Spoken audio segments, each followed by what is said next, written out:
Hello everyone, I am Hafsa Khan and in this video we are going to study students T test. ठीक है, इससे पहले हमने पढ़ा था काई स्क्वायर टेस्ट और उससे पहले हमने standard deviation.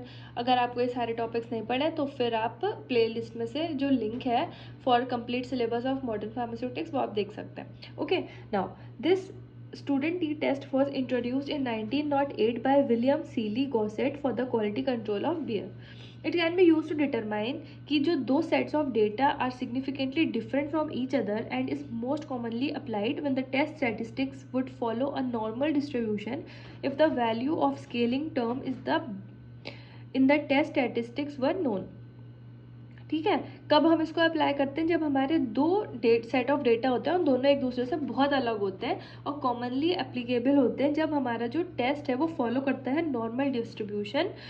If the value of scaling term, हमारी जो वैल्यू है स्केलिंग टर्म की हमारे टेस्ट स्टैटिस्टिक्स में वो पता है पहले से. ठीक है, different version of T test.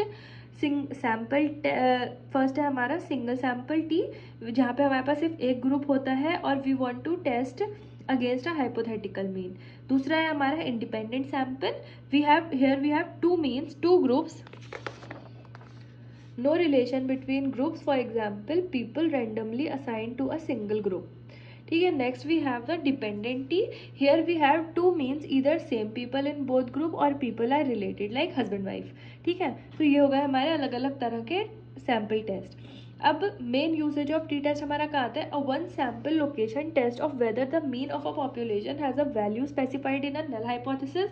A sample location test of null hypothesis that means of two population are equal. These tests are often referred to as unpaired or independent sample t test and they are typically applied when statistical units underlying the two samples being compared are non-overlapping. A test of null hypothesis that had difference between the two responses measured on same statistical units has a mean value of 0. A test whether the slope of a regression line differs significantly from 0. ये सारे condition है जब हम इसको use करने वाले हैं. We use T test when the sample size is small, मतलब 100 से कम होता है एंड पॉपुलेशन वेरिएंस हमें पहले से पता रहती है, तब हम इसको यूज़ करते हैं. ठीक है, डिग्री ऑफ फ्रीडम क्या है? The degree of freedom for the T distribution are always a simple function of sample like of sample size like n-1. On the way of explaining df is that if we know the total or mean and all but one score, the n-1 score is not free to vary. ठीक है, illustrate हम इसको कैसे करेंगे? Suppose there are two groups of data.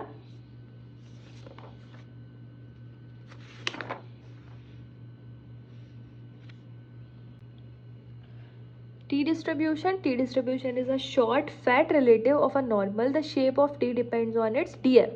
As n becomes infinity large, T becomes normal. जितना T हमारा n हमारा large होता रहेगा उतना हमारा जो T है वो normal होता रहेगा.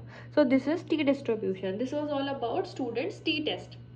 Next video में हम पढ़ेंगे about the ANOVA test.